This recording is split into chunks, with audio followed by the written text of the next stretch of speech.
de vida. Recording is on. Tiene el honor de tener un ponente de prestigio una vez al mes. No siempre hablando estrictamente de política, otras veces hablando de ciencia, otras muchas veces de cuestiones, o todas, de interés europeo, de interés internacional y sobre todo de interés nacional. Hoy vamos a hablar de seguridad energética, desde luego de nuevos paradigmas energéticos y, por supuesto, no lo quiero adelantar, porque les voy a presentar a una persona que no quiero ser parco en adjetivos, tampoco hablar demasiado porque estarán deseosos estáis deseosos todos vosotros de escucharla. Ella es Natividad Carpintero. Lo primero que hay que decir es que ella es profesora titular del Departamento de Ingeniería Energética de la Universidad Politécnica de Madrid. Les prometo que voy a intentar resumir su currículum en 30 segundos para no pisar su brillante intervención, porque si tuviera que leer su currículum tendría que, entre premios, artículos y publicaciones, me ocuparía la mayor parte de su intervención. Decía que es profesora titular del Departamento de Ingeniería Energética de la Universidad Politécnica de Madrid, que es además académica, es uno de los 5 miembros presidium de la European Academy of Science, la Academia Europea de Ciencias. Tiene numerosos títulos, especialmente diplomada en CSDM. Ha sido consultora del G8 por razones especialmente contra la proliferación de armas, de determinado tipo de armas, que ya nos especificará. Tiene muchas publicaciones, no voy a citar ninguna, pero sí voy a citar que es, y esto es un honor decirlo por mi parte, es Club del Mérito Aeronáutico, distintivo blanco, y el Club del Mérito Militar, si no recuerdo mal, también evidentemente distintivo blanco. Ella es la que más sabe de lo que va a hablar, de que empieza el título de nuestra conferencia. Yo, que estoy aparcando ya en mi despacho, seguiré profusamente, tomaré buena nota de todo lo que dice, porque va a ser más que interesante. Le cedo la palabra ahora a Félix González Argüelles, que nos va a hacer una pequeña introducción del tema y de nuestra fundación. Félix, adelante. Muchas gracias, Antonio. Buenas tardes a todas y a todos, especialmente a nuestra ponente Natividad.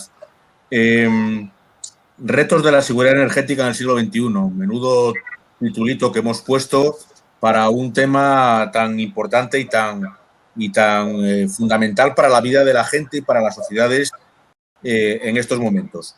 Yo no voy a entrar en aspectos que me imagino que Natividad nos va a ilustrar adecuadamente, pero sí que es cierto que me gustaría que durante la sesión de hoy, cuando hablamos de seguridad energética y de todo lo que eso implica, pudiésemos de alguna manera tocar lo que yo creo que es clave, que es tener una política energética a todos los niveles, desde un nivel de comunidad autónoma o de país o de Europa o del mundo, porque creo que es uno de los grandes espacios de debate y uno de los grandes retos a los que se enfrenta la humanidad. Y, por supuesto, hablar de la seguridad del suministro, hablar del cambio climático, de la eficiencia económica a través de la energía o de los beneficios para la sociedad, porque nosotros que estamos aquí conectados, que tenemos nuestra luz en casa, que tenemos nuestros electrodomésticos, todavía hay muchos millones de personas en el mundo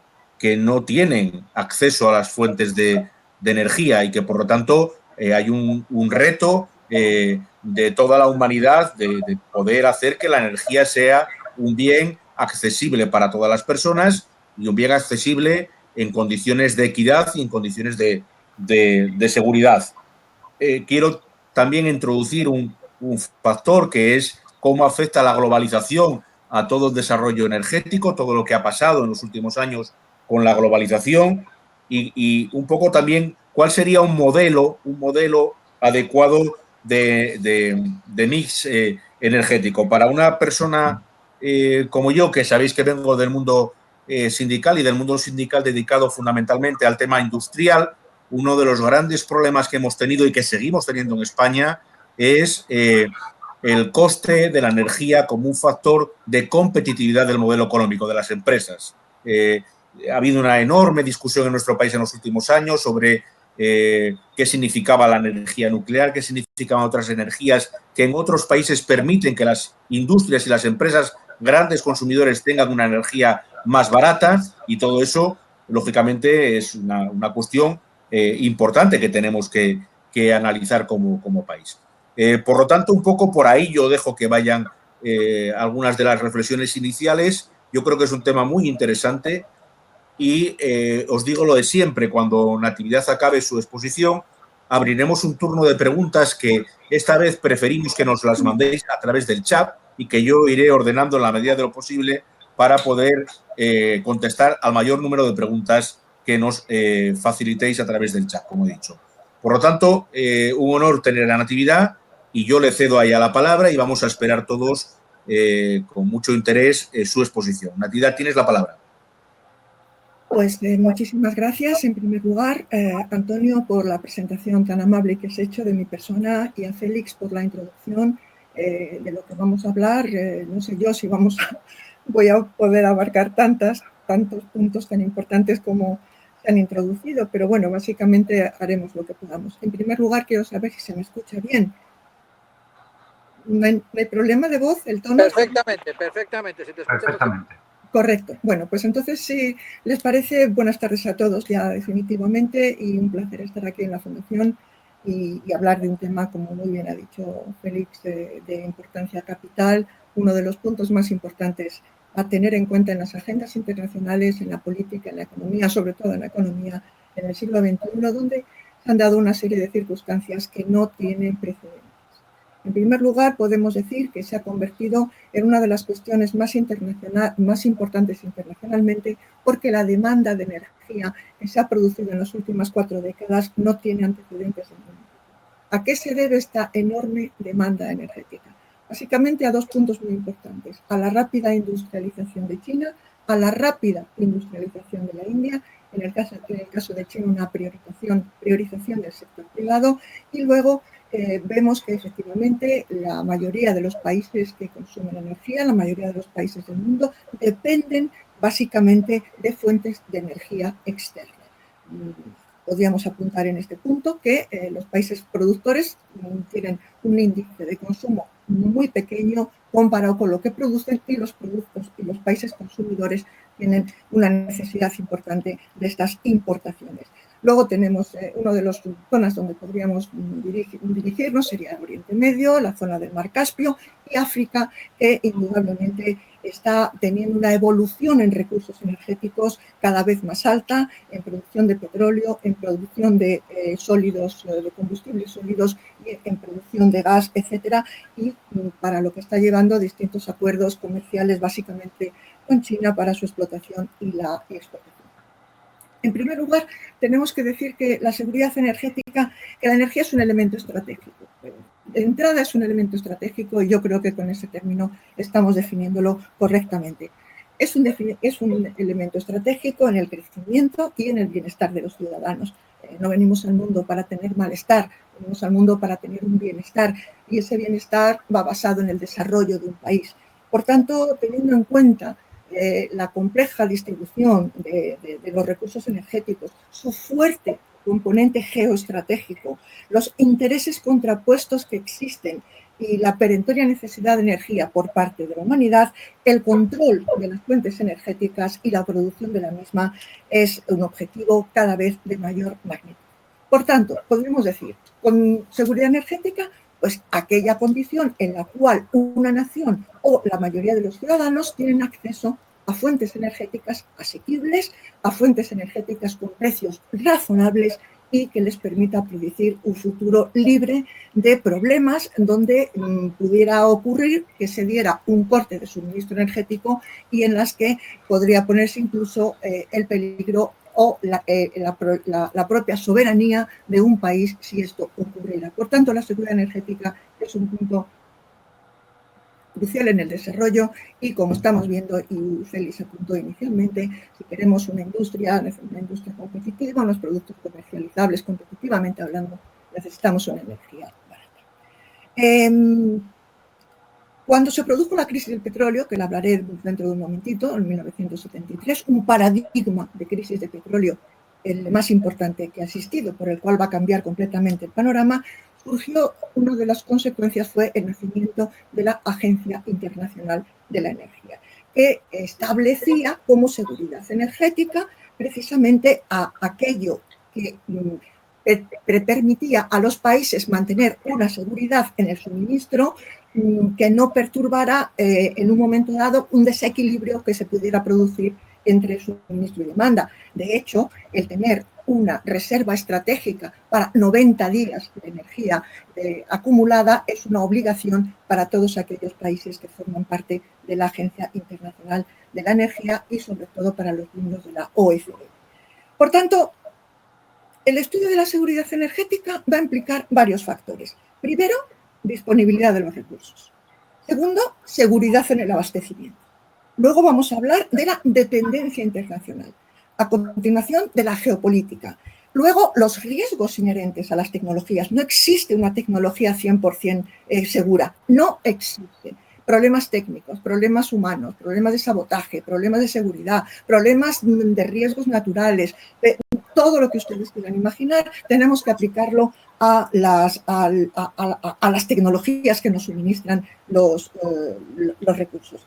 Luego, la relación, que se diría un poco diplomáticamente, entre la explotación energética y se dice políticamente correcto actividades humanas, es decir, actos de terrorismo que va a haber o que puede haber o que de hecho ha habido y actualmente la problemática del ciberterrorismo y los ciberataques. Luego la distribución asimétrica de los recursos que vamos a ver y por último lo importantísimo que es para nosotros la sostenibilidad ambiental. O sea, está claro que hemos llegado a un punto en el cual el medio ambiente tiene que ser un punto fundamental para no seguir dañando la tierra, para que podamos conseguir que las generaciones que nos van a suceder hereden lo mejor posible nuestra herencia, que ya bastante en términos de contaminación pues está vigente, ¿no?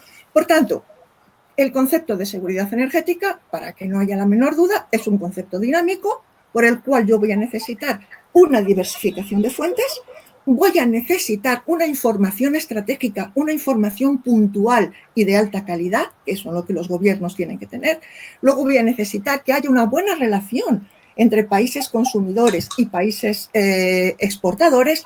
Por supuesto, voy a tener que aumentar los flujos de inversión para hacer que esas infraestructuras energéticas que están dentro, como ustedes bien sabrán, de lo que son las infraestructuras críticas de una nación, pues funcionen lo mejor posible, estén actualizadas lo más posible, funcionen tecnológicamente lo mejor posible y sean eficientes a más no poder. Esto, a su vez, nos lleva a la inversión y al desarrollo en todas ellas. Ahora hemos visto, grosso modo, lo que sería el concepto de la seguridad energética. Ahora vamos a hablar también muy rápidamente de cómo clasificamos las fuentes de energía. Yo estoy segura que todos ustedes lo saben de memoria, pero por recordar y añadir un poquito a lo que nos viene a continuación. Vamos a llamar, se pueden distinguir de dos formas, lo que según sean renovables o no renovables, convencionales o no convencionales, etcétera, etcétera. Si hablamos de fuentes de energías renovables, pues estamos hablando aquellas que tienen básicamente un potencial inagotable porque su energía proviene de forma continua como consecuencia de la radiación solar. Entonces tenemos, o de la propia atracción gravitatoria de otros planetas de nuestro sistema solar. ¿Qué es la energía no renovable? La energía solar, la energía eólica, la hidráulica, la mareomotriz, la ondimotriz o la biomasa. Es decir, energías que se renuevan porque son naturales por sí mismas. No tienen en principio ningún principio de agotabilidad. Y luego las energías no renovables, que serían aquellas que existen en una cantidad limitada en la naturaleza y que podríamos decir que bueno, hablamos del petróleo, hablamos del carbón, hablamos del uranio, hablamos del gas, hablamos de estos combustibles básicamente fósiles, pero también decir que en la actualidad prácticamente el 94% de la energía que se consume en el mundo proviene de fuentes no renovables. Con lo cual, tenemos que atender a la cuestión de la necesidad de desarrollar pues eso, tecnologías que nos permitan una matriz energética lo más completa posible, lo menos contaminante posible y lo más sostenible posible. No voy a entrar en convencionales o no convencionales. Convencionales son aquellas fuentes que se han venido, que son muy unidas a las no renovables porque son las que se han utilizado generalmente durante siglos, el carbón, el petróleo, unas más que otras, ¿no? Y que tienen una participación en los balances energéticos de los países industrializados, como sería el petróleo o el gas o la hidráulica o la energía nuclear. Y fuentes de energías no convencionales, aquellas fuentes que están desarrollando en los últimos años pues tecnologías y desarrollos tecnológicos, pero que no tienen, no obstante, hoy en día una utilización generalizada y, por tanto, no cuentan con una participación apreciable, digamos, en la cobertura de la demanda energética de estos países. Y entonces seguimos hablando, efectivamente, de solar, eólica, biomasa, etcétera. Por tanto, vamos a ir paso a paso, aunque avanzando en la presentación, y vamos a ver qué ocurre con el petróleo. Yo le agradecería a Ángel, por favor, si nos puede poner la siguiente transparencia. Ángel, voz en off. Ángel. ¿No se escucha, Ángel? ¿Estás ahí, Ángel? Sí, está puesta. No, la siguiente. Ah, vale. Ok, No pasa nada. bien. ¿Se puede poner lo más grande posible para que veamos todos lo más posible? Bueno, se ve bien, ¿eh? Se ve bien. Se ve la pantalla. Me alegro, es que yo estoy perfecto, me alegro muchísimo. Pues nada, La fenomenal. pantalla completa. Es que yo tengo la pantalla llena de mensajes, le han silenciado, está grabando y no veo. No sé cómo quitarlos. Es decir, tengo 3 o 4 mensajes más y voy a ir quitándolos uno a uno para ver yo algo. Ok, perfecto. Bien, el petróleo, digamos, el uso del petróleo de las industrias petroquímicas ya sabemos que es esencial. El petróleo es prácticamente casi todo. Cuando se lo pongo a los alumnos en clase no dan crédito de ver que desde el cepillo de dientes hasta nuestro maquillaje, hasta los utensilios del hospital, hasta evidentemente los combustibles, hasta todo, la ropa, los tejidos, etcétera, etcétera, es de la industria petroquímica proveniente del petróleo. Pero indudablemente el uso más importante que tiene el petróleo es como fuente energética.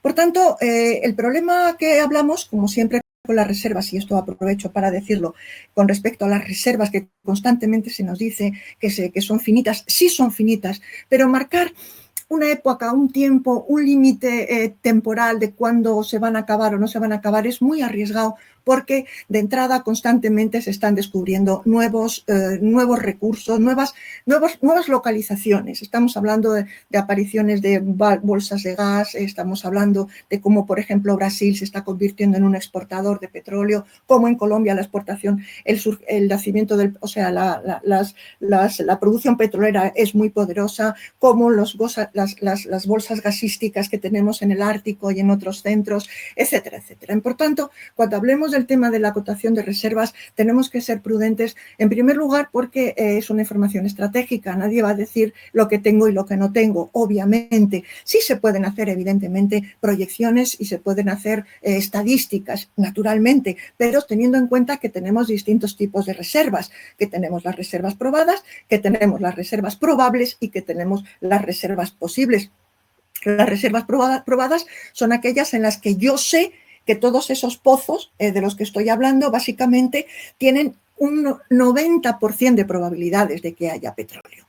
Las probables es en las que esa probabilidad se reduce al 50% de que haya, de que ese volumen de petróleo esté ahí o no esté, y las posibles son aquellas que se intuyen con los mismos estudios geológicos y exploraciones que se hacen en las anteriores, pero no se ha llegado más lejos y se calcula que tienen una probabilidad de existir al torno al 10%. Por tanto, una vez entrados en el mundo del petróleo, estamos viendo en la gráfica que es un recurso muy, muy importante, no solamente desde el punto de vista de los bienes de consumo, sino desde el punto de vista de como poder energético, de transporte, de energía pura y dura. Y este consorcio, la OPEP, que se constituyó en el año 60 y pico por los países, básicamente lo inició Venezuela y se unieron básicamente los países de Oriente Medio, hoy en día es que yo no tengo el puntero, pero bueno, no hace falta. Estamos viendo aquí a la derecha los países que forman parte, que como verán ustedes, a Angola, gracias Ángel, a Angola y a Nigeria, que eran tradicionalmente miembros de la OPEP, vamos añadiendo países de África como es Guinea Ecuatorial, estamos añadiendo Gabón, entonces países que antes no estaban en el mapa de la OPEP y ahora sí están, unos entran, otros salen, etcétera, etcétera, ¿no? Entonces aquí vemos también aquí abajo que la OPEP Proven Crude Oil Reserves, quiere decir que Venezuela, un país muy querido, pero que lamentablemente pasa por una crisis múltiple en muchos aspectos, pues por ejemplo tiene una de las más importantes reservas de petróleo. A continuación le sigue Arabia Saudita, luego está Irán, Irak y luego lo que ustedes ven en la pantalla. Con lo cual vemos que el panorama es que tenemos una serie de países que nos garantizan este suministro, que forman parte de la OPEP, pero luego hay otra serie de países importantísimos que no forman parte de la OPEP y son productores de petróleo: Estados Unidos, Rusia, México, etcétera, etcétera. No obstante, los intereses, yo creo que podríamos pasar a la siguiente transparencia, porque ahora vamos a ver que de alguna manera todo este mundo del petróleo está condicionado por una serie de factores como van a ser la geopolítica y la vulnerabilidad en el suministro. Yo el petróleo lo he visto utilizado como instrumento político, yo lo voy a ver en países con enormes inestabilidades interiores de carácter político asimismo, económico y de otros niveles. Voy a ver países exportadores que sufren enormes sanciones económicas por parte de otros países y que eso... ¿Sí? Ah, perdón, creí que me habían dicho alguna. Y adelante. que... ¿Perdón? Adelante. Ah, sí, ok, gracias. Y que como, por ejemplo, al poner una sanción económica a países pues X, como en el caso de Estados Unidos a Irán, pues esto va a impedir que ese propio país pueda invertir en desarrollo para que oleoductos o gasoductos funcionen con mayor eficacia. Luego, las guerras. Básicamente, bueno, es que no sé si me pondría a hablar de guerra, sí, me pondría a hablar un poquito más adelante. Los ataques terroristas, los ciberataques o las rutas de suministro. Vamos a hacer una pequeña paréntesis para ver cómo el mundo del petróleo lo controla básicamente la economía mundial. Por eso es tan importante, no solo por el hecho de que la economía siga avanzando y los países se desarrollen, sino también diversificar fuentes. Porque en el año 1973 tuvimos una crisis tremenda que sirve de paradigma para lo que es una crisis del petróleo pura y dura, y perdonen las palabras.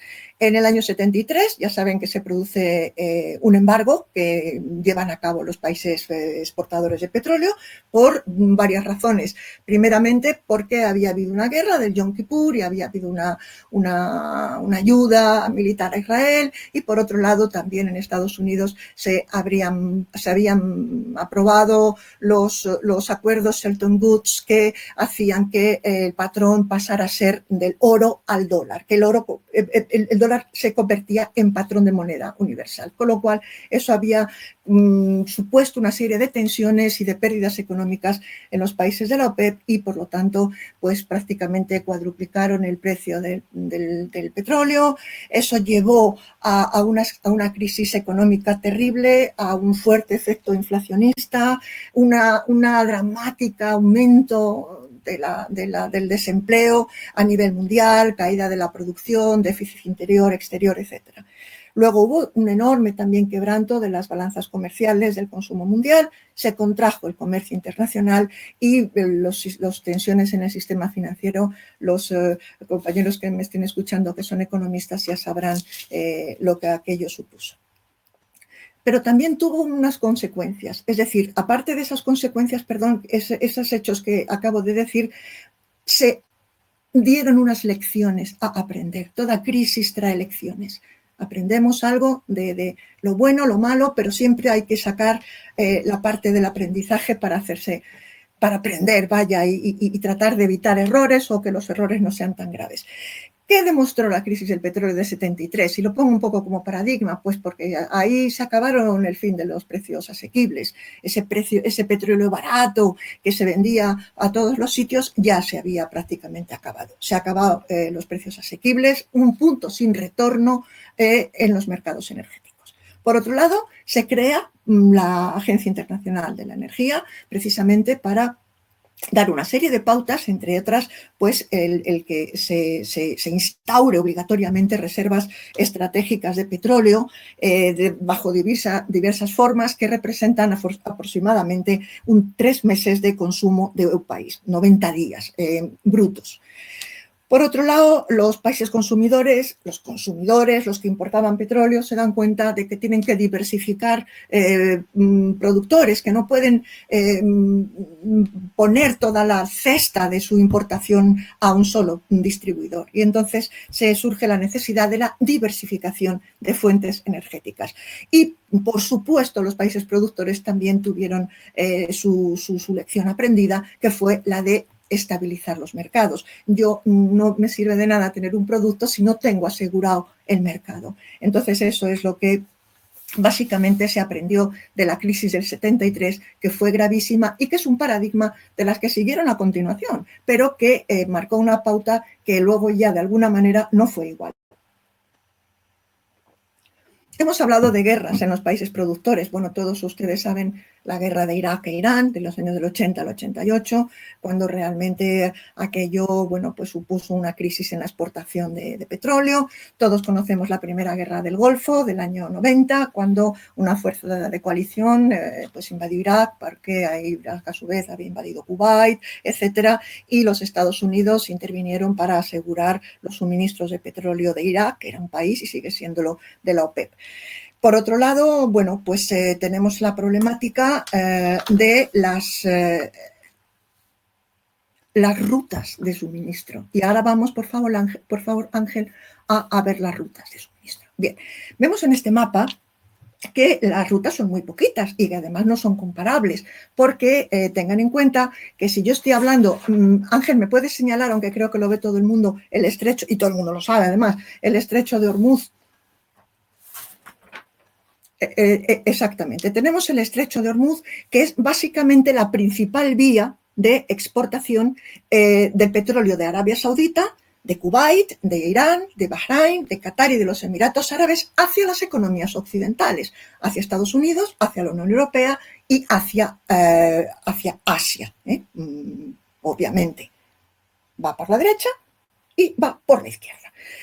Por otro lado, el significado estratégico del estrecho de Hormuz es incuestionable, no se lo voy a contar a ustedes, pero sí les voy a contar que se calcula que para el año 2030 el 30% del petróleo, de la demanda mundial de petróleo, va a circular por el estrecho de Hormuz.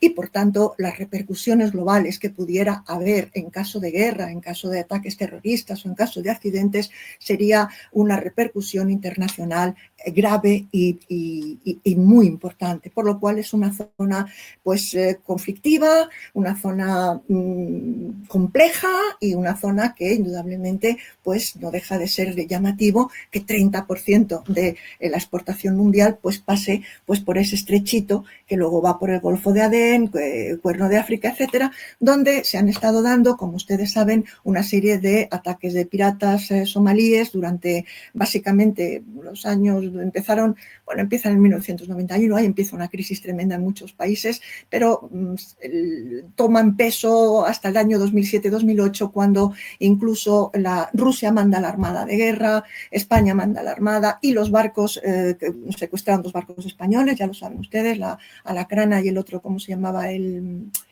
2 barcos pesqueros españoles, ¿no? que allí. Y entonces, bueno, pues a partir de el bahía de Baquio, ¿no?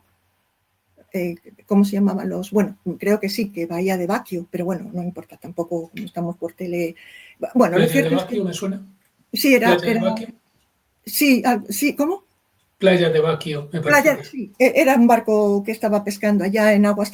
Lo cierto es que en cualquier caso, a partir de gracias Ángel, aquellos secuestros millonarios en recursos, porque se robaban constantemente, se secuestraban barcos, pues se decidió poner seguridad privada y después de instalar seguridad privada en pesqueros, más las armadas de guerra que mandaron algunos países, la conflictividad en el Golfo, en lo que es el estrecho de Hormuz y el Cuerno de África, pues prácticamente disminuyó, pero no terminó, porque el problema se trasladó al Golfo de Guinea. Entonces, Guinea, que es la zona esta de aquí, Ángel, si nos la señalas, aunque no hace falta, es por defecto, es por deformación profesional, ¿no?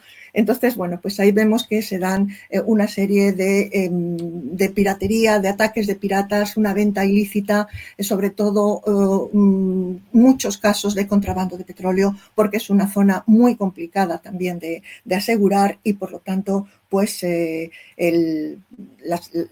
ahora mismo es una zona muy complicada en cuanto a la cantidad de organizaciones que están trabajando ilegalmente y, por lo tanto, efectivamente disminuye los delitos de carácter, los delitos de la parte del Golfo del Estrecho de Hormuz, pero ahora mismo hay una problemática en el Golfo de Guinea pues bastante importante. Luego tenemos otro volvemos al mapa y vemos que nos encontramos, aparte de que la ruta que tendría que seguir, la vamos señalando, Ángel, el Bab el Mandab, y luego tenemos el canal de Suez, pero luego tenemos también los estrechos turcos. Los estrechos turcos, que son unas zonas de paso muy estrechitas que pasan barcos desde Turquía a Europa, pero también con unas dimensiones francamente estrechas, con lo cual cualquier tipo de accidente podría causar una interrupción en el suministro. Otro de los problemas, otro de los estrechos son los daneses, arriba, por donde pasan también una serie de barcos, de petroleros y buques, pero volvemos a las mismas circunstancias, nos encontramos con dimensiones altamente estrechas.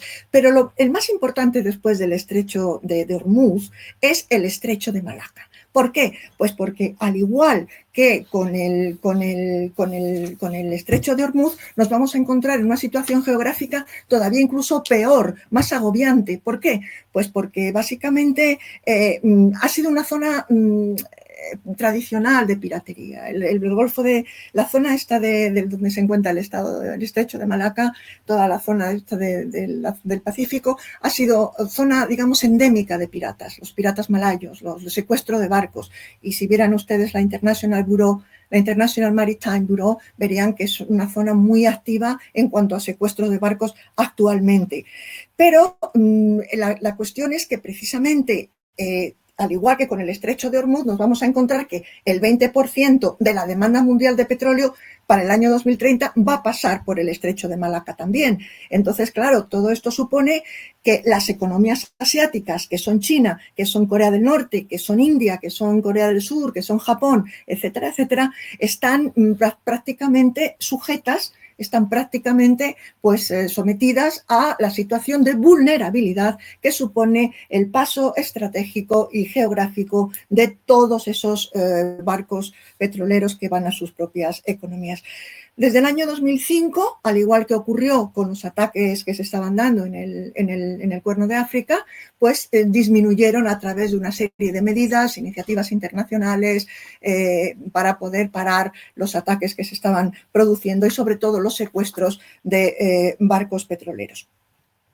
Por supuesto, hemos dicho las tres rutas más importantes y el problema que teníamos en cuanto a, digamos, a factores de riesgo, tenemos que señalar el de las rutas de exportación como uno de ellos.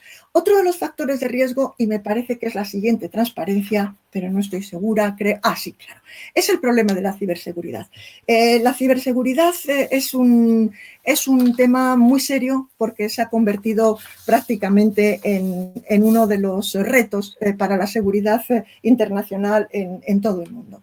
En concreto, lo que se refiere a los sistemas energéticos, pues creo que todos ustedes saben que la mayoría de los sistemas energéticos que funcionan desde las centrales, los pozos de producción, gasificación y refinería, etcétera, etcétera, están centralizados en lo que se llama en acrónimo SCADA, que sería algo así como Supervisory Controls and Acquisition Systems. Es decir, es un sistema informático digitalizado que controla el proceso desde la propia extracción de petróleo en el campo mismo hasta lo que son las comunicaciones, hasta que son los transportes, con lo cual el problema es muy grave porque en los últimos años, que a mí me gustaría encontrar en el lío de papeles que tengo aquí encima de mi mesa, el número de ataques que se han sufrido y que se han producido a los sistemas SCADA.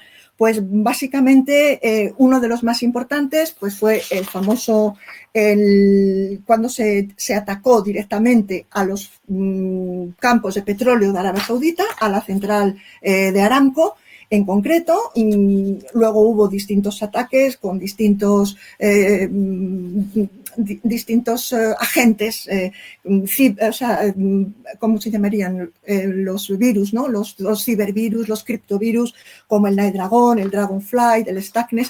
Por ejemplo, sí les querría decir que el ciberataque más importante y que afectó muchísimo fue el que se perpetró, por ejemplo, en el año 2012 contra la central de petróleo de Arabia Saudita, Aramco, en uno de los campos más importantes, que era el que tenía allí, prácticamente arrasó con 30.000 workstations, 30.000 ordenadores, se vinieron abajo prácticamente y hubo que parar la producción de petróleo en el campo petrolero más importante que tiene allí Arabia, ¿no? Entonces, básicamente estuvo sin producir durante varios días hasta que se solucionó el problema. Naturalmente se descubrió, como siempre suele ocurrir en estos casos, que el problema es interno, que el hackeo o los ciberataques suelen producirse generalmente desde fuentes internas a través de distintos mecanismos, etcétera.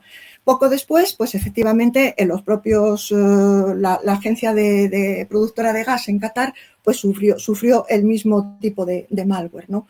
Entonces, esto es importante porque al igual que se atacó las centrales de petróleo y se han atacado centrales productoras de gas en varios sitios, en Irán también se produjo un ciberataque a su programa nuclear con dos de los virus más poderosos, lo llaman criptovirus porque cada vez tienen, y de esto no voy a hablar yo mucho porque tenemos aquí a un especialista, Ángel, y por lo tanto no voy a entrar en demasiado en harina, pero sí decir que los criptovirus que atacaron las centrales nucleares de Natanz en Irán, pues básicamente en el año 2011 no se habían producido jamás y realmente el daño que produjeron en el proceso de desarrollo de las ultracentrifugadoras no solamente llegaron prácticamente a volar por los aires, sino que el programa pues se vio efectivamente, el programa nuclear que tenía Irán oficialmente para fines civiles se vio retrasado durante prácticamente se puede decir que 2 años.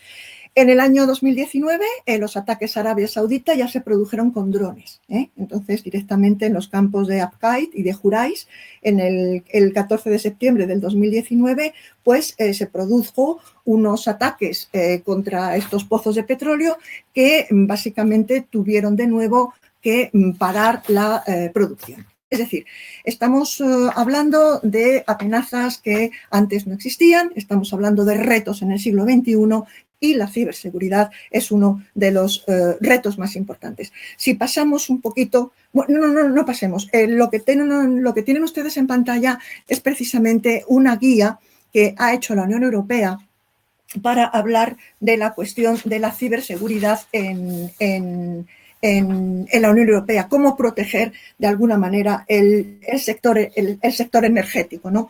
Entonces, en esta guía, por si les interesa a ustedes, pues pueden ver de alguna manera el planteamiento que se hace en la Unión Europea para que esto pues no ocurra, ¿no? Y sobre todo pues habrá que tener una interacción entre los países para que pues tengan en común medidas de seguridad cada vez mayores, hacer una formación cada vez más amplia en estas cuestiones, porque realmente quitando, hoy en día no hay un solo sector, porque incluso el nuclear, aunque básicamente en un porcentaje muy alto sigue basado en sistemas analógicos, pero queda muy poco tiempo para que también vaya digitalizándose. Por lo tanto, el ciberespacio es algo que tenemos que proteger y aprender a protegerlo, sobre todo porque los ataques a infraestructuras críticas pues pueden ser altamente dañinos. Seguimos la siguiente transparencia, por favor. Y entonces nos vamos a encontrar en la siguiente transparencia, que me parece que es, bueno, yo la tengo aquí, Ángel.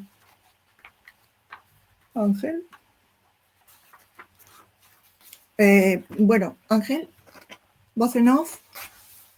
Bueno, pues la siguiente transparencia. ¿Sí? Ángel. Bueno, yo se la enseñaría, pero claro, no es lo mismo.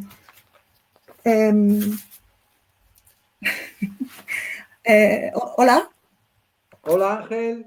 ¿Ángel? Sí, la he pasado. ¿La del mapa? No. La anterior, ¿no? La del ciberataque en el sector energético. Los ataques de Dragonfly y todos los que hubo, básicamente. Es la siguiente, me parece. Ah, vale. Sí. La verdad es que nos estás haciendo un favor y a lo mejor te estamos molestando. No, pasa directamente a esta, ¿eh? Pasa directamente al Dragonfly 2.0, esta. Claro, pero es que no estamos viendo el Dragonfly. Estamos viendo Cybersecurity in the Energy Sector. Exacto. ¿La ven ahora? Voy a volver a...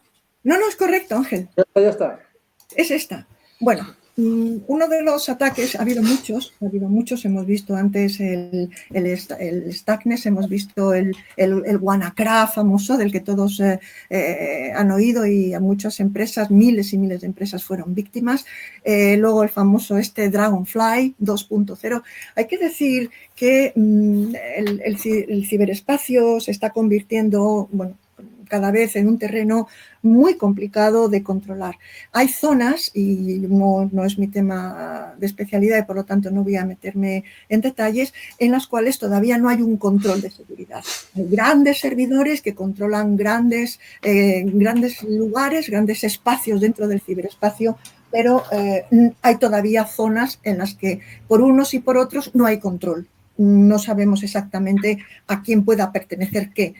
Por esta razón y por otras muchas, los ciberataques, como han ido encontrando ciberrespuestas y contra ciberataques, pues han ido cada vez siendo más sofisticados, ¿no? Entonces, básicamente, como se puede ver en la pantalla, pues los tipos de ciberataques que se dan en el sector energético, Estados Unidos es uno de los países donde más se da, más publicaciones tiene al respecto de Homeland Security, pues ven ustedes que es en la colección de inteligencia, colección de información.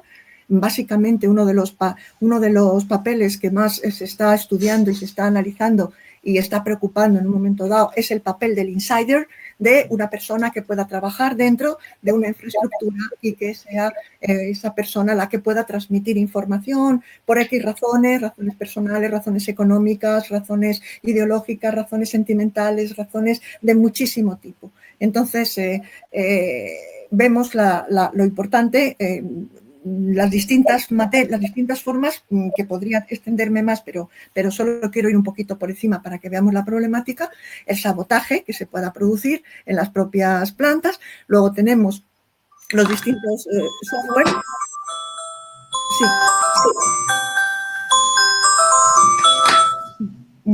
Los distintos tipos de ataques, de phishing, etcétera, distintos tipos de software, como los troyanos, que entran y nosotros no nos damos cuenta, o, por ejemplo, echar agua simplemente en las ranuras y en los enchufes, ¿no? Por ejemplo. Entonces, de esta manera, pues se puede producir un ciberataque en el sector energético, como se han producido y como se siguen produciendo, con la problemática de que cada vez son más sofisticados y, por tanto, pues hay que estar mucho más alerta al respecto.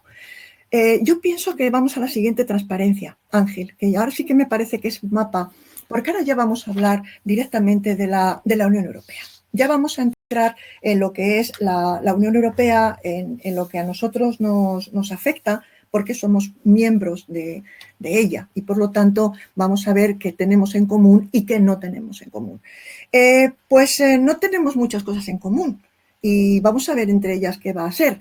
Fundamentalmente que cada país presenta diferentes características energéticas y varían sus fuentes de dependencia.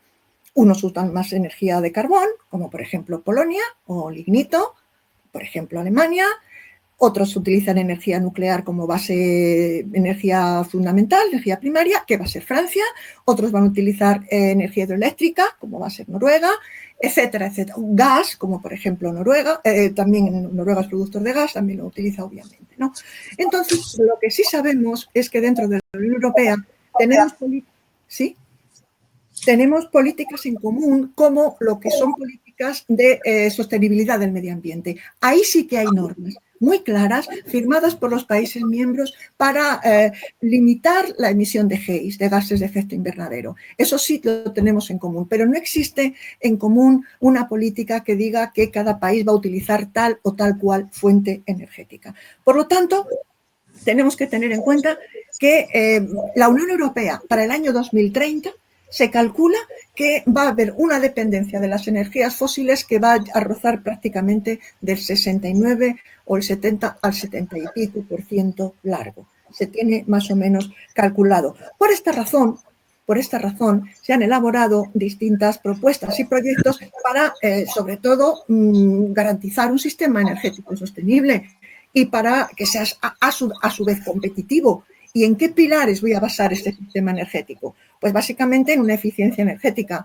Luego, que sea energía renovable. Vamos a intentar desarrollar las energías renovables y, sobre todo, las energías que no producen gases de efecto invernadero lo más posible, porque a lo que vamos a la famosa Agenda 2030 es... la 2030 no, la hoja de ruta 2050 es a una emisión mínima de gases de efecto invernadero y lo que pretendemos es fuentes energéticas que no los produzcan.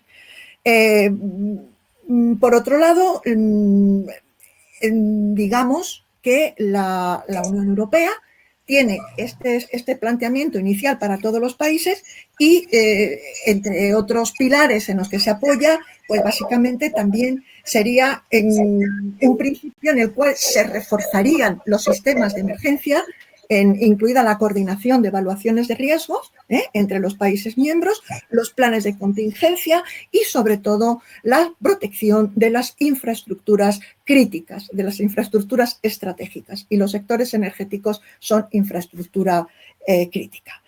También se habla de moderar la demanda de energía, de desarrollar un mercado interior que sea efectivo y plenamente integrado, o de aumentar la producción de energía en la Unión Europea, reforzando el desarrollo tecnológico de reforzando el desarrollo de las tecnologías energéticas. Por otro lado, imprescindible la diversificación de fuentes de abastecimiento y de la diversificación y, por tanto, la mejora de las infraestructuras correspondientes para su suministro. Y luego, lo que sí se busca, aunque no se sabe si se va a conseguir, es hablar en una sola voz desde el punto de vista de política energética exterior. Esto es lo que sería el conjunto de la Unión Europea en su conjunto, y ahora vamos a ver, para que tengan ustedes ya una visión más concreta de qué importamos, qué exportamos y cuáles nuestras fuentes energéticas más importantes, vamos a ir, por favor, Ángel, a la siguiente transparencia. Y entonces, Natividad, estamos en las 8 menos 10. No sé cuánto te falta para que midas el tiempo. Como querían avisarte, para que midas tú el tiempo. Me falta muy poquito. Vale, perfecto. Acabo ya, o sea que yo no... No, simplemente para que midas tú el tiempo, ¿vale? Perfecto, y te lo agradezco muchísimo. Pues básicamente, ¿qué exporta Europa? Europa exporta casi todo. que exporta fuentes energéticas de todos los países. Tenemos a la izquierda EU Imports y Crude Oil, y tenemos los países que yo no lo veo muy bien aquí, pero porque además tengo un ordenador pequeñito, pero verán ustedes abajo los distintos países de los que exportamos, de los que la Unión Europea importa petróleo. Básicamente Rusia es un socio importantísimo en la Unión Europea en todos los aspectos, pero sobre todo en recursos energéticos. ¿De dónde importa la Unión Europea gas natural? Pues de Rusia. Ven ustedes ahí las fuentes diversas que están de alguna manera, pues tenemos Qatar, etcétera, etcétera, Noruega, tal. Luego tenemos los combustibles fósiles, que son los sólidos, que estamos hablando pues de carbones, de lignito, de coque y todos estos tipos de combustibles que se exportan pues también de Rusia. Vuelvo a repetir que Rusia es un socio comercial y energético de primer orden. ¿Cuál sería el consumo de energía de la Unión Europea en general? Bueno, pues básicamente vamos a tener un 30 y pico %. Esto está sacado de Eurostat, es la última publicación que tiene, la última producción de estadísticas. Es un 30 y pico % de energía nuclear, un 34 y pico % de energías renovables. Luego tenemos de combustibles sólidos, carbón, por ejemplo, o luego tenemos de gas natural y luego tenemos de petróleo, básicamente. Seguimos entonces para ir adelantando ya, que ya nos queda prácticamente muy poquito, para hablar de las energías. Ángel, si eres tan amable, la siguiente, por favor. Y tenemos el tipo de energías renovables. ¿Sí? No está la es que yo le he pedido a Ángel que me ayudara porque no estaba segura de poder conectar yo misma con mi propio documento. Y entonces, para evitar problemas técnicos... ¿Ángel? Sí, creo que está puesta la de las renovables. Si no, salgo y vuelvo debe a haber una ponerla. pequeña desfase entre tu pantalla y la mía. O la de la mía y la de los demás. Estamos viendo la de los renovables, ¿eh? Ah, pues yo la estoy viendo ahora. Pues no sé qué pasa, pero a mí me llega la última. Perdonen, por favor. Y disculpa, Ángel, porque vaya tarde que te estamos dando. Vamos a ver. Aquí vemos cómo básicamente, y siguiendo los países que están abajo de la tabla, como podemos observar, el tope está arriba y básicamente la producción pues es energía solar térmica, no fotovoltaica, energía térmica. Luego tenemos básicamente energía eólica, tenemos energía hidroeléctrica, que son los puntos más importantes de consumo, en los cuales vemos que hay países, yo no veo bien ahora mismo porque, bueno, pero sí lo veo porque lo busco aquí, que son como estamos viendo, es que aquí lo veo mucho mejor, disculpen. Tenemos países como, por ejemplo, Noruega, que ha llegado prácticamente a un límite de uso pues bastante importante, o también tenemos Islandia, luego también tenemos Suecia, es decir, que son países que han desarrollado a otro nivel ya superior las energías renovables, pero no olvidemos que el 30 y pico % de la producción de energía europea es renovable. Seguimos con la siguiente transparencia, que habla de España, y lo que a mí me gustaría que, para que ustedes lo tengan, sí, es España y tal. Pues igualito lo tienen ya ustedes y yo no. ¿Está España? Ya lo tenemos nosotros. Pues sí, porque no me llega a mí, pero vamos. Pues bueno, pues miraré la que tengo yo aquí de papel, porque ¿qué pasará que no me llega? Bueno, pues sigo con las renovables aquí en pantalla, pero no se preocupen porque lo tengo impreso. Como ya he tenido problemas, siempre me gusta llevar impresas las presentaciones por si las moscas. Bien, muy bien, ahora sí me llegó. Esto está sacado de Red Eléctrica Española, es muy reciente, pero es más reciente la web que está arriba. La HPPS, RS, Datos, Generación, Estructura, Generación. Si ustedes cogen esa página y pinchan en ella, verán ustedes los gigavatios por hora que produce cada una de las fuentes de generación que tenemos en España. Entonces, ven ustedes, aquí por sectores, empezamos por la nuclear, tenemos el carbón, la turbinación por bombeo, la solar térmica, la hidráulica, la fotovoltaica, la eólica, los residuos renovables, otras renovables, podríamos, pues ya que serían pues tipo las futuras renovables, que son pues el trigo y todas estas sojas, etcétera, etcétera, ¿no? Cogeneración, que ya saben ustedes que produce al mismo tiempo gas y calefacción, y que produce calefacción y electricidad. Luego residuos renovables de fuel y gas, que son muy antiguas, era cuando el petróleo era barato, y naturalmente las de ciclo combinado, que pueden producir energía eléctrica a través de un generador accionando por un lado gas natural y por otro lado vapor. Ese es el panorama energético de España, que como verán está muy diversificado. Seguimos ya, para terminar en 5 minutos, con los retos que nos encontramos. Y nos vamos a encontrar con los siguientes. En primer lugar, se persigue y se quiere y se logrará la industria conectada 4.0. La industria conectada 4.0 son aplicaciones de gestión a través de empresas que se pretende se digitalice todo tipo de comunicación. Es decir, todo trabajo en la industria 4.0 va a estar digitalizado. Por tanto, vamos a necesitar soluciones de negocio, soluciones de inteligencia, como están ustedes viendo, o plataformas colaborativas.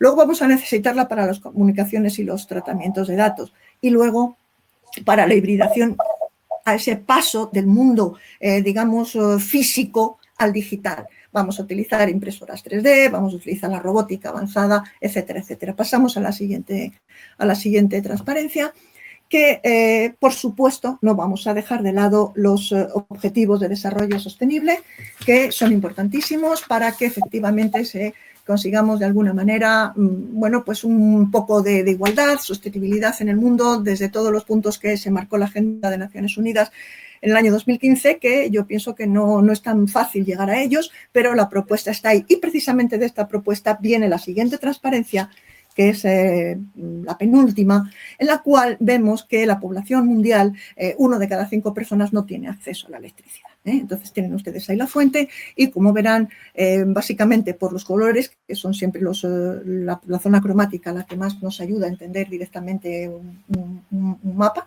pues básicamente, como decíamos antes, hay países que todavía tienen un atraso en este aspecto de suministro energético y de acceso energético a las fuentes, como son África, que a pesar de ser un país pues, que es muy potente desde el punto de vista de recursos, etcétera, etcétera, todavía faltan líneas de desarrollo para conseguir de alguna manera que este mapa acabe siendo muy clarito lo antes posible.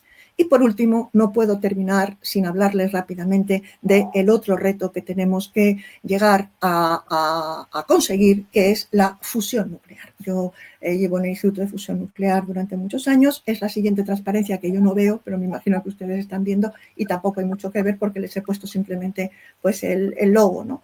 La fusión nuclear pues, está formada básicamente de 2 núcleos ligeros, de deuterio y tritio, y entonces lo único que tiene de ventaja, ni más ni menos, es que el combustible que utiliza la fusión nuclear, no la fisión nuclear, son el deuterio.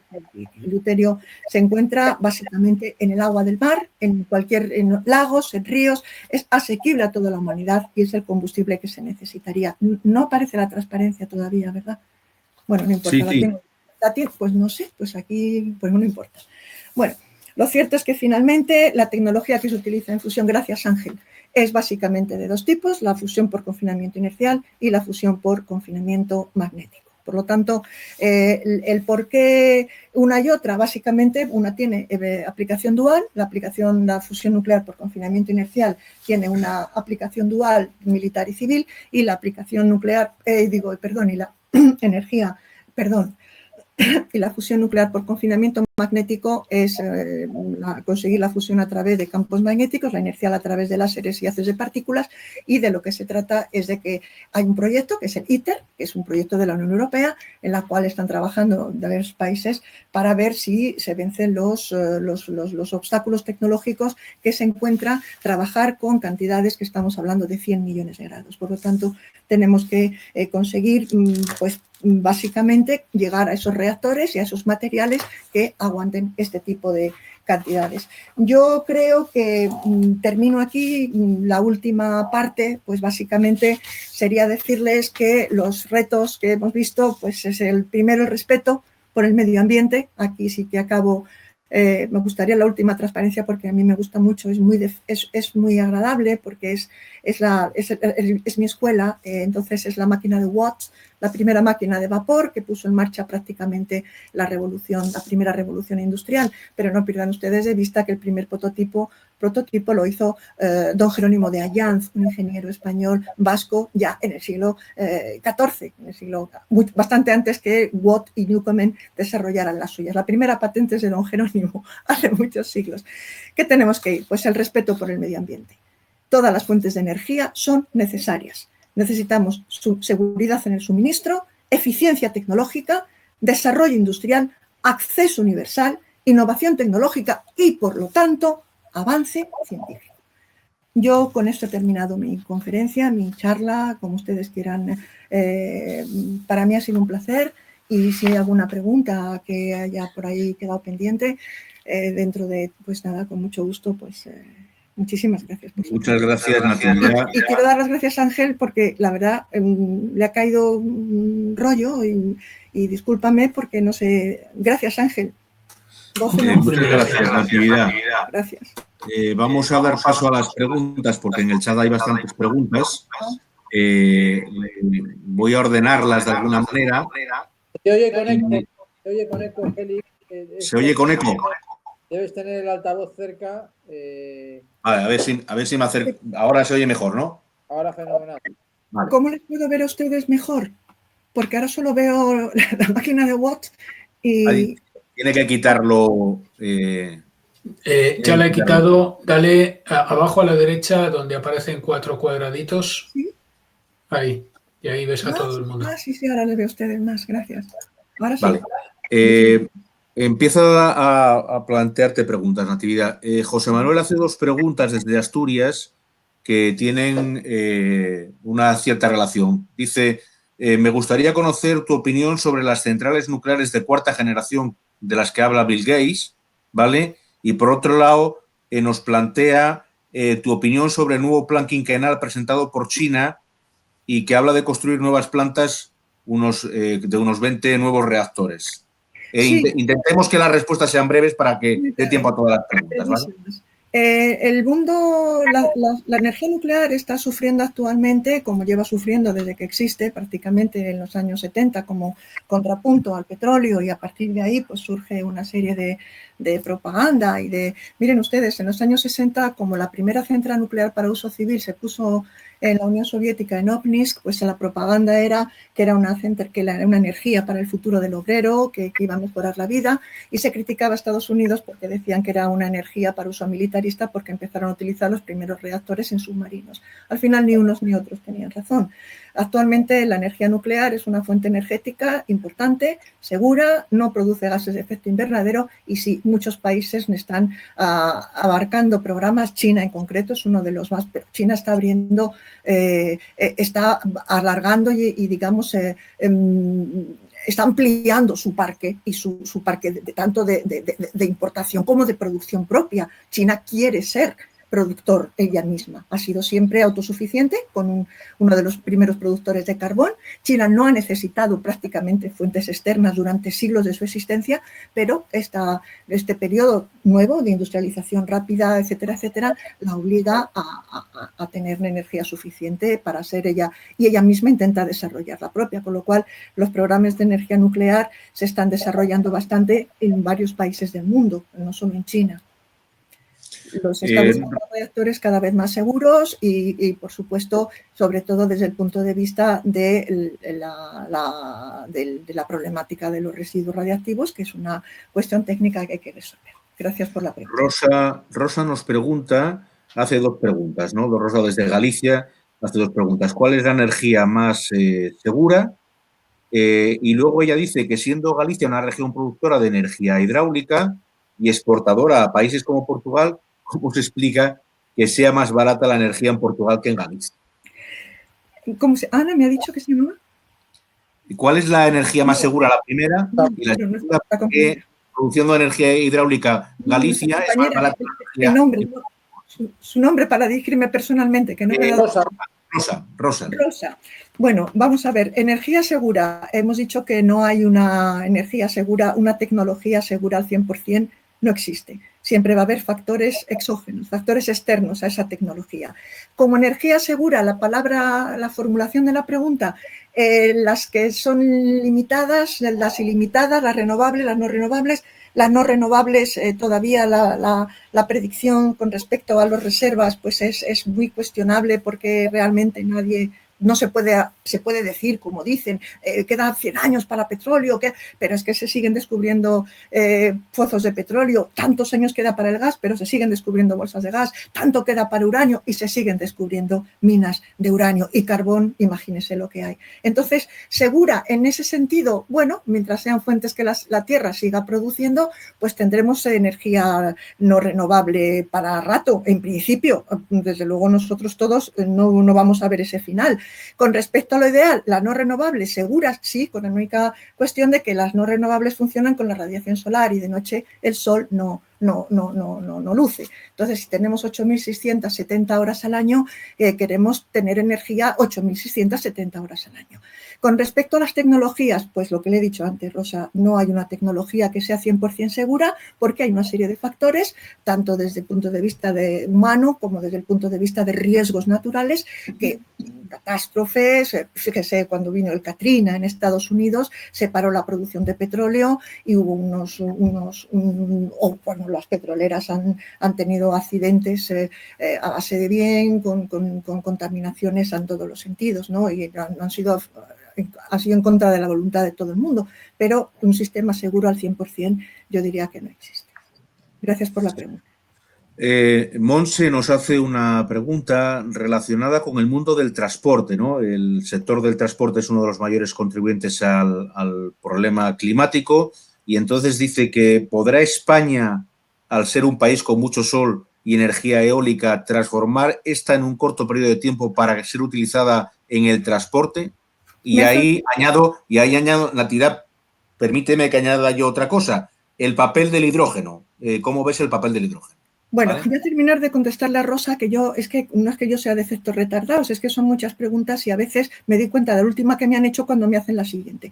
Rosa, sí. Usted me hablaba de la política, cómo es que Galicia, siendo una gran productora, ahí es donde yo ya no puedo entrar porque me encuentro como usted. O sea, soy una ciudadana que está sujeta a las decisiones políticas y entonces ahí no le puedo contestar. Pero su pregunta es cabal como una casa. Y así andaríamos diciendo y esto y muchas cosas más. Efectivamente, son políticas gubernamentales, políticas energéticas que los ciudadanos no dictamos. Era lo que me faltaba por responder a Rosa. Monse, vamos a ver, la energía eólica, como todas las fuentes renovables, se produce por radiación solar, ha avanzado mucho, pero tenemos aproximadamente de unas 2.300 a 1.400 horas al año de energía eólica en España. Bueno, en España tenemos un parque importante, de hecho, como habrá visto por el mapita, por el diagrama, que yo no lo encuentro, pero vamos, que estaba por ahí, tenemos un 30 y pico % de producción de energía eólica, es decir, en España llega a ser competitiva. Yo opino que como la energía no se puede acumular, pues nosotros acumularíamos batería. ¿Cuántas horas podríamos acumular? 3.000 horas, 3.000 y pico horas haciendo grandes baterías, pero yo no veo de momento la energía eólica para utilizar el transporte. En mi mente, el transporte sigue uniéndose al petróleo, sigue uniéndose a las gasolinas, sigue uniéndose al gas, quizás, un poco el hidrógeno. El hidrógeno es un futurible, Félix. El hidrógeno se está trabajando en ello, pero la tecnología es muy compleja y todo lo que tenga que ver con la autosuficiencia, digamos, eléctrica, es un tema que todavía está en desarrollo. Yo no creo que la energía eólica de entrada pudiera ser útil, pero estoy hablando de un periodo razonable. Yo no lo creo. De momento, transporte vamos a tener que unirlo sí o sí a petróleo y a gas, pero sobre todo petróleo. Aviones, transporte en general, barcos, coches, todo, básicamente. Es la fuente por excelencia para el transporte. Bueno, ahí es, en esta pregunta que me he adelantado yo, la ha hecho también Baudilio Cavadas. Zenón Jiménez nos pregunta desde Castilla y León, dice, ¿centrales cerca de los centros de demanda o alejadas de ellos? ¿Y por qué? Pues porque, pues eso mismo, la vida misma. Zenón, Usted sabe que prácticamente casi ningún país productor de petróleo refina petróleo. ¿Sabe dónde está? Tengo a Zenón en la pantalla, por casualidad, que así me dirigiría a él. No le tengo, ¿verdad? Bueno. No, no te preocupes, pero te está escuchando perfectamente. Me está escuchando. Las refinerías son centros que están normalmente alejadas miles de kilómetros en muchas circunstancias del país productor. Por ejemplo, la refinería más importante del mundo está en Jamnagar. Jamnagar es una ciudad india que refina el petróleo de Arabia Saudita y de distintos países de la zona de los Emiratos. Estados Unidos sí, Estados Unidos, Baton Rouge, me parece, que es una de las zonas, una de las refinerías, se puede permitir, no tanto en distancia, que Estados Unidos tiene el tamaño de Europa, pero digamos que dentro de su territorio nacional tiene sus refinerías, pero la mayoría están en el sur de Asia. Es decir, y en España, por ejemplo, los gases tienen que pasar, cuando se traen los gases por metaneros, el gas hay que gasificarlo en las gasificadoras que tenemos en los puertos, que son 6 o 7 aproximadamente. Y el petróleo hay que refinarlo en las refinerías que también tenemos en España. Una de las más cerca creo que es Puerto Llano, ¿no? Entonces, esa es la cuestión, que desde que el gas o el producto primo se produce, la materia prima, el refino, pues se producen otras circunstancias, con lo cual, pues al final sí, es complejo, se encarecen precios con los distintos procesos, el upstream, el midstream y el downstream, y al final realmente uno va añadiendo impuestos y gastos y tal, y realmente sí, los precios son complicados. Nos hace una pregunta Pedro Vicente que, bueno, tiene una componente que yo creo que es una componente que a ti en actividad igual se te escapa, porque él dice qué opina de la instalación del cementerio nuclear que se quiere poner en Villar de Cañas, en Cuenca, pero en la segunda parte de la pregunta lo que dice es la seguridad. ¿Qué seguridad pueden tener ese tipo de instalaciones de tratamiento de residuos? Yo preguntaría a los vecinos de Villar de Cañas. La mejor solución es que les pregunte a él, que les pregunte a ellos. Verá que están muy decepcionados porque al final se ha paralizado el proyecto. Con respecto al tema de los residuos, indudablemente queda por resolver los de larga duración. En España tenemos el Cabril, que ha sido a mí lo que más me molesta, y les voy a decir sinceramente, porque yo no trabajo en la industria nuclear, yo trabajo en un centro que es de fusión nuclear, es decir, lo contrario de la fisión, es una energía no contaminante cuando se pueda obtener en el futuro, que esperemos sea pronto, pero soy profesora y por lo tanto lo que trato es de centrar las cuestiones. El cementerio, a mí me ha molestado siempre mucho porque en España se han traducido términos que realmente hacen que la cuestión de la energía nuclear a veces sea más hostil. ¿Por qué tengo que hablar de cementerio si puedo hablar de repositorio? ¿Por qué tengo que hablar de bomba de cobalto? Si hablo de cobalto 60 que se utiliza en medicina para tratar la terapia del cáncer. Entonces, claro, hay una serie de términos que también subyacen con razón en el subconsciente colectivo y social, pues que no ayudan mucho, porque lo del cementerio es muy lúgubre. Y sin embargo, el Cabril es una instalación 100% segura, no ha habido jamás ningún tipo de problema, están totalmente blindadas las fuentes y por lo tanto yo creo que está bastante controlado en principio la cuestión de residuos radioactivos. Hay que resolverla, hay que buscar un almacenamiento definitivo. Y lo de Villar de Cañas, vea usted cómo se enfadaron los vecinos cuando se dijo que se paralizaba el proyecto. Yo quería hacerte una pregunta, porque has dicho una cuestión que a mí me ha impactado mucho, y era consciente de ello, ¿no? De que 1 de cada 5 personas no tiene acceso a la electricidad. ¿Cómo ves tú el futuro en cuanto al volumen de demanda? Es decir, ¿va a crecer tanto la demanda? ¿Vamos a ser capaces de tener suficiente producción de energía para cubrir la demanda? Yo creo que no. Nos estamos olvidando, como sigamos a este ritmo, de lo que gastan las tecnologías de la información. Nos estamos olvidando de los millones de ordenadores y de sistemas informáticos y sobre todo de servidores que utilizan para la refrigeración de los sistemas ahora mismo, por ejemplo, energía procedente del carbón, energías fósiles. Entonces, yo creo que hay que buscar un equilibrio importante porque actualmente los servidores informáticos tienen un consumo energético muy alto, al tiempo que producen su propio CO2, a un nivel o a otro, pero lo tienen. Y por lo tanto hay que buscar una energía. En algunos países bálticos utilizan, efectivamente, pues están utilizando energía eólica, porque tengan en cuenta que se encuentran en subterráneos. Los grandes servidores no están en la superficie, están enterrados y necesitan sistemas de refrigeración importantes. Con lo cual yo creo que tenemos que ponernos un poco en el lugar de que nos espera un mundo, sobre todo si hablamos de ciudades inteligentes, smart cities, si hablamos de digitalización de la industria, en el cual va a ir todo por electricidad, Félix. Si ahora mismo se nos va la luz, pues mi ordenador, bueno, porque es uno de las pilas de estos pequeñajo, pero bueno, y me durará pues un par de horas. Pero si se va la luz, se acabó nuestra comunicación. Si se va la luz, no funciona el ascensor de la casa. Entonces, quiero decir que las personas que vivimos en países en los que esto no es un problema, no sabemos el problema que puede significar.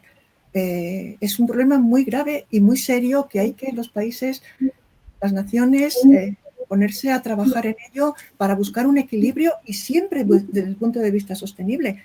No podemos ir ahí ahora. Para eso estamos en el siglo XXI, vamos a aplicar lecciones aprendidas, vamos a hacer tecnologías eficientes. Alemania acaba de inaugurar una última central térmica de carbón, aunque dice que lo cerrará para el 2038 y las nucleares las quiere cerrar para el 2022, pero de momento construye una central térmica de carbón. Entonces, esto es un lío, hay que ponerse de acuerdo entre todos para tener un equilibrio energético, porque estamos todos, los pobres y los que no son pobres, o los países en vías de desarrollo y los desarrollados. Por no hablar, que no me ha dado tiempo y tampoco vamos a ponernos ahora, del acceso a cocinar correctamente, y no en estos países donde se consumen tóxicos y residuos tóxicos y producen enfermedades a base de bien, por ejemplo. Hay que solucionar muchos problemas todavía. Hay plataformas, Access to Clean Cooking, por ejemplo, la producción de metano, que se está produciendo biodigestores, aprovechando. En fin, hay muchas cosas. El mundo energético es muy complicado y muy amplio, pero yo espero haberles sintetizado un poquito la cuestión, ¿no? Es un tema que habría mucho de qué hablar, sin duda. Como no tengo de momento ninguna otra pregunta en el chat, tenía aquí apuntado de la primera parte algo para preguntarte. Sé que no quieres entrar me parece además muy bien, porque tu labor es una labor profesional, no quieres entrar tanto en la parte política, pero quería preguntarte si crees que es necesario simplificar y hacer mucho más comprensibles los marcos regulatorios, sí. y si dentro de lo que es la Unión Europea convendría ir hacia un consorcio europeo de la energía que pudiese de alguna manera equilibrar esos diferentes precios que hay en Europa, sobre todo de cara a la industria.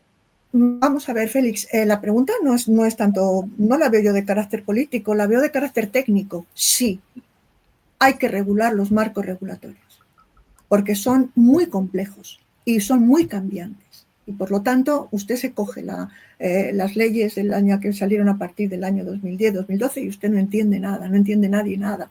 Es muy compleja la jurisdicción relativa a la energía. Y con respecto a los precios, en España tenemos un mercado marginalista, con lo cual, a pesar de que sea un mercado marginalista y salga a sorteo o a subasta el precio más pequeño, pero siempre va a primar el precio de mercado. Con lo cual, es cierto que si no fuera una cuestión estratégica, lo ideal sería que en la Unión Europea los países miembros pues se pusieran de acuerdo y en cuanto a fuentes energéticas, pero eso ya son cosas muy, muy complicadas.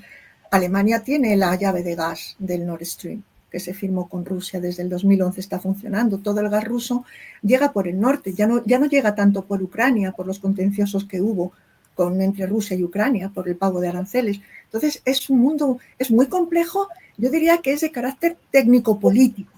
Y, por supuesto, la parte política es la voluntad de sentarse. Pero, claro, son socios que no se van a entender, porque cada uno ya tiene su devenir marcado. Francia hizo un pacto de Estado para que fuera energía nuclear. Austria la tiene prohibida, la energía nuclear. Perdone, por favor. Entonces, cada país, en Italia no sé, está también prohibida.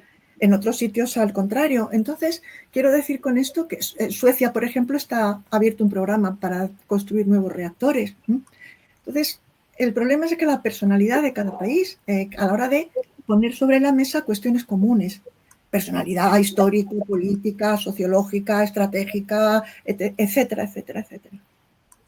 Hay una pregunta que nos acaba de mandar Pablo Gómez, que dice sobre el tema de la fusión nuclear y el ITER, ¿a cuántos años podría estar una solución comercial para la fusión? Pablo, perdone. Todavía nos quedan una serie de años, siempre los que estamos en el mundo de la fusión, dentro de 50 años, ¿no? O sea, siempre decimos dentro de 50 años. Lo que sí tenemos que tener en cuenta cuando hablamos de estas cifras, que ahora nos parece muchísimo, 50 años, 60 años, es tener la escala de la temporalidad de la humanidad. Si nosotros tenemos esta fuente resuelta de aquí a finales de siglo, le aseguro que se habrá hecho el favor número 1 a la humanidad venidera. En tiempos relativos, la fusión se descubre básicamente en los años 50. La fusión nuclear primero la fusión nuclear por confinamiento inercial, que tiene una primera aplicación militar, las bombas termonucleares, las bombas de hidrógeno. Entonces surge por primera vez los estudios de fusión nuclear. Los de fisión vienen desde los años 30, ya lo saben. Por tanto, una escala temporal, ¿qué diríamos? 50 años en solucionar la problemática de los materiales, de los reactores y del tipo de materiales que aguanten las temperaturas. El programa ITER, compartido por tantos países, pues al final no se terminan de poner de acuerdo, porque es programa de fusión por confinamiento magnético. El por confinamiento inercial no se comparte, Francia no comparte su programa de megajoule. Entonces, quiero decir que todo es cuestión de tiempo, hay que darle tiempo, es difícil, es una ciencia, hablamos de una nueva física, pero si pensamos en términos de vida de la humanidad, 50, 60, 70 años. Si en el siglo XXII o a finales del XXI o a mediados del XXI, no creo que para mediados, todavía queda un poquito, sinceramente. Pues muy bien, yo creo que hasta aquí hemos llegado. Antonio. Aquí estamos. Pues cuando quieras puedes decir lo que te parezca oportuno. Bueno, yo lo que me parece oportuno es dejar casi un silencio de meditación a todo lo que ha dicho, porque es tan interesante que yo he estado tomando nota. Antonio, te oigo mal. ¿Me oyes mal? ¿Lo demás me oís bien? ¿Qué tal me oís? Por lo menos alto no, pero claro sí. Venga. Bueno, pues eso es lo importante. Por matizar, sí. Y hablar claro. Como has hecho tú, has hablado muy claro y has sido muy receptivo. Yo cuando me estaba riendo con algunas cosas que señalabas, anecdóticas, porque el mollar de tu conferencia es otro y ha sido más que interesante. Me estaba riendo porque evidentemente cuando hay escasez, lo primero que notamos los economistas es una subida de precios de la energía primaria respectiva, ¿no? La subida de precios es el primer indicador de escasez, ¿no? Pasó la guerra de Yom Kippur en 1973, en octubre del 73, y la toma de decisiones de la OPEP y de la OPAEP a partir de 1974, cuando subieron el precio del petróleo de $3 a $12 el barril, multiplicaron por 4. Pero y también me estaba riendo porque decías que había un español antes que Newcomen, que inventó la máquina de vapor a principios del siglo XVIII y Jerónimo de Allanz, que innovó la máquina de vapor a finales del siglo XVIII. Pero hay muchos antecedentes más. Herón de Alejandría ya inventó una especie de botijo que era una máquina de vapor. Pero independientemente de eso, diferenciando entre invento e innovación, me ha gustado mucho el planteamiento estratégico de lo que has planteado. Nos abre muchas reflexiones. Yo creo que las conferencias más interesantes, y esta ha sido una de las más interesantes que hemos tenido, son aquellas que nos abren no solamente respuestas, como has dado, sino preguntas que me han hecho reflexionar muchísimo, independientemente de las dos anécdotas de James Watt y Comen y la matización que he hecho sobre los precios. Pero dicho esto, te doy mi más sincera enhorabuena antes de que cierre Félix González Argüelles la conferencia. Mi agradecimiento personal a Ángel Gómez de Ágreda, que no solamente ha sido un magnífico embajador con respecto a ti, sino que además ha sido el que te ha ido pasando las páginas mientras interpretabas en el piano. Es que somos amigos hace muchos años y yo me aprovecho. Vale para todo, vale para defendernos, vale para ser un genio y ser una persona muy justa, ser patriota, pero sobre todo vale como amigo, con lo que tú bien sabes, y mi agradecimiento, por lo tanto, Ángel Gómez de Ágreda, por supuesto a Manuel León, a todos los miembros de la Fundación Socialdemócrata, y agradecértelo infinitamente. No tengo más que decir, simplemente que yo personalmente voy a volver a escucharte en la grabación que tenemos, porque ha habido varias cosas que me han preocupado de algunas cosas que has dicho. Preocupado en el sentido de que me has abierto un nuevo horizonte. Dejo a Félix González Argüelles que cierre este magnífico acto protagonizado por ti. Muchas gracias. Y Félix, adelante. Gracias. Bueno, pues yo repetir el agradecimiento a Ángel y a Natividad, a ti, porque has hecho una exposición muy interesante, sobre todo para los que no estamos en esta materia. Creo que lo has hecho además muy accesible a todos, que muy entendible, y eso es lo importante, ¿no? Al resto de gente que ha estado participando en la conferencia, pues decirles que próximamente tendremos, como siempre, otra conferencia. No sé si ahora con estos vaivenes políticos en Madrid nos atreveremos a lidiar con algún toro raro, ya lo veremos, dependerá de cómo nos liemos la manta a la cabeza, y deciros que este es un poco el sentido de esta fundación, es decir, el poder abrir ventanas para que gente que conoce materias tan importantes como es el tema de la energía, pues nos ilustren con su saber y nos, como muy bien ha dicho Antonio, nos abran inquietudes para conocer por dónde tiene que ir una sociedad del futuro, una sociedad sostenible, una sociedad más justa, una sociedad en la cual todos podamos tener acceso a cosas tan interesantes como es la energía y tan imprescindibles para la vida de las personas. Por lo tanto, muchas gracias y aquí cerramos la conferencia. Buenas tardes a todos. Buenas tardes. Buenas tardes. Gracias. Un abrazo a todos. Gracias a todos. Gracias.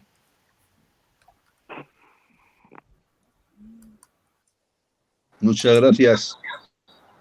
Gracias a todos. Un abrazo. Un abrazo muy fuerte.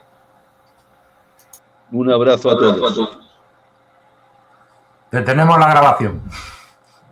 Muy bien. Buenas tardes.